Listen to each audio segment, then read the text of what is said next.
Aspiring Geoparque Oeste. Um tema por semana, uma entrevista por mês, com Inês Cabal. Hoje estamos à conversa com Gonçalo Pereira, diretor da revista National Geographic Portugal e National Geographic Espanha.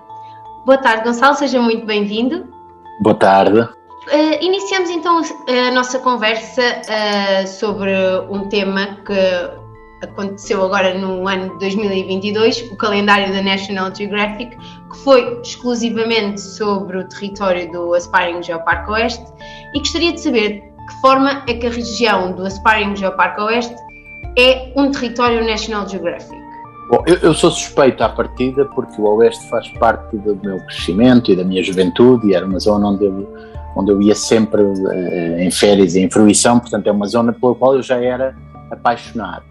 Mas obviamente que o compromisso da região com a conservação do património natural é a primeira ideia que me salta à mente. Basta lembrar que no território agora coberto pelo Aspiring Geoparque Oeste existem áreas protegidas já classificadas, estou a pensar na Reserva Natural do Bolo de Tornada, na Mata Real do Bombarral, nas arribas jurássicas da Lourinhã, na própria paisagem da Serra de Monte Junto ou na paisagem das Serras de Socorro e da Archeira. Portanto, seria sempre uma zona especial pela preocupação muito particular com a conservação da natureza. Além disso, há zonas de exceção na área do Geoparque. E quando digo zonas de exceção, é exceção internacional. Estou a lembrar-me, por exemplo, da Ponta do Trovão, um sítio de importância internacional na medida em que é um estratotipo, ou seja, é o melhor exemplo no planeta, em todo o planeta, é o melhor exemplo da transição entre períodos geológicos. E por isso recebeu o prego dourado. E esse compromisso que já existia da região com a conservação de valores naturais, com a conservação de património, enfim, tem uma afinidade evidente com a National Geographic, com aquilo que nós promovemos. Essa valorização, esse gosto por valorizar o património natural e geológico, estou a pensar também no património associado à paleontologia, aos dinossauros. Bem, há 40 anos que alguns concelhos da área do Geoparque promovem, protegem, incentivam campanhas de paleontologia, têm muita afinidade connosco e com aquilo que nós fazemos. Se juntarmos a toda esta receita, aquilo que o Oeste ainda tem de especial para mim, é também o património histórico, desde os Moinhos da Pinhoa, ao Hospital Termal das Caldas da Rainha, a fábrica de gelo do Cadaval, ou até o Forte de São Vicente em Torres Vedras. Portanto, são um conjunto de valores que estão em sintonia com a National Geographic e com aquilo que nós promovemos. Muito obrigada. Também, como é de conhecimento dos leitores da National Geographic Portugal, esta revista tem desenvolvido um grande trabalho com os geoparques mundiais da Unesco portugueses. Que diferenças é que o Gonçalo considera existir entre este território, do Aspiring Geoparque Oeste, e os demais geoparques portugueses? Por circunstâncias profissionais, eu estive quase ligado à primeira discussão, ao primeiro fórum em 2004, onde surgiu esta ideia. Era um conceito novo, é o último conceito da Unesco depois do Património Mundial e das Reservas da Biosfera. Os geoparques são o irmão mais novo desses conceitos e, portanto, assisti em 2004, 2005, em Penha Garcia, à primeira discussão onde se começou a falar um bocadinho da ideia de geoparque, de entrar numa rede mundial de geoparques.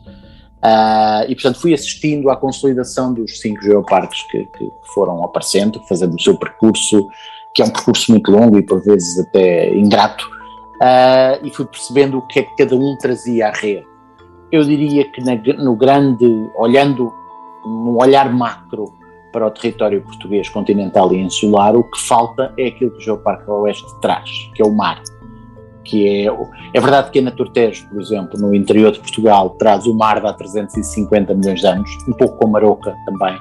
Se é verdade que os Açores trazem o contexto atlântico e o vulcanismo em contexto oceânico, a verdade é que o Oeste traz o mar nas virtudes e vertentes costeiras, e isso não estava na rede, seja pelas arribas de impressionante diversidade geológica, e aí não falo só de paleontologia, mas também por toda a história, por aquelas páginas de história que estão gravadas nas arribas do Oeste, e que são, como dizia há um bocadinho, a pedra de toque da própria paleontologia portuguesa. Seja, por exemplo, para a magnífica duna de Salir do Porto, que eu acho é a maior que eu conheço na Península Ibérica, uma figura, uma formação extraordinária, seja ainda pela Lagoa de Óbidos, que é partilhada em parte pelos concelhos de Óbidos e das Caldas, e nós temos aqui motivos de exceção. Eu acho que o que falta em Portugal, no âmbito dos geoparques, é precisamente este mar. Eu diria, se quiser até com um bocadinho mais de provocação, que depois do Oeste ser classificado já vai faltar muito pouca coisa do ponto de vista geológico para contemplar. Os próximos vão ter um trabalho muito mais difícil, porque já não há tanta geologia por explicar num país tão pequeno como o nosso. Agora, também já referiu isso nas perguntas anteriores, mas em jeito de conclusão, e como tem sido habitual nestas conversas, gostava de saber o que é que significa para o Gonçalo ter mais uma chancela de Geoparque Mundial da Unesco em Portugal. Bom, a chancela, só pela chancela, não me diz tanto. Ou seja, isto não é uma medalha de honra, nem é um processo que termina no momento da classificação. Eu, como digo, acompanho o processo há quase 20 anos e, portanto, tenho assistido a todo o entusiasmo que está inerente ao processo de classificação e depois ao momento em que é atribuído e depois a um certo esmorecimento quando já está feita essa parte da batalha. Portanto, eu não creio que isto seja só pormos mais uma medalha no mapa do turismo de Portugal e dizer que há mais um geoparque. Eu acho é que o conceito de geoparque agrada-me muito, na medida em que consegue juntar parceiros privados e públicos, consegue juntar ciência, investigação e conservação, mas também atividades tradicionais que já existem nos territórios. Portanto, não pensa nos territórios como territórios vazios, e o que eu acho que um geoparque como este pode ainda trazer é uma diversidade que não existe, e é uma diversidade que falta. E, portanto, eu diria que vai acontecer. Eu diria que, por muito difícil que seja, e ainda há obstáculos no caminho, e um dos obstáculos também, aproveito para dizer aos ouvintes, são também as expectativas que as populações locais começam a criar em relação a uma qualificação. Isto não é uma mina de ouro, não é um poço de petróleo, mas é de facto mais uma valorização do território do Oeste, é mais uma chancela, e é sobretudo abrir uma porta a um turismo geológico, que é um turismo que nominalmente deixa bastante dinheiro, mas é um turismo também focado, sabe muito bem o que é que quer ver e porque é que quer ver, e nesse aspecto o Oeste cumpre todas as expectativas. E eu espero estar em 2023 ou 2024 no limite, na tribuna a aplaudir o esforço da Associação e de todos os municípios envolvidos. Nós também esperemos que sim e contamos com a sua presença. Muito bem, muito bem. Muito obrigada, Gonçalo, pela sua disponibilidade para esta pequena conversa. Foi um prazer, Inês. Obrigado. Obrigada. Sabe o que é um geoparque? E um geossítio? São respostas a estas e muitas outras questões que pode acompanhar semanalmente na RCL.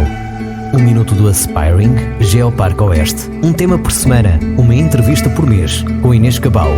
Quarta às 10h30, reposição quinta às 14h. Um minuto do Aspiring Geoparque Oeste. Apoio RCL Lourinhã.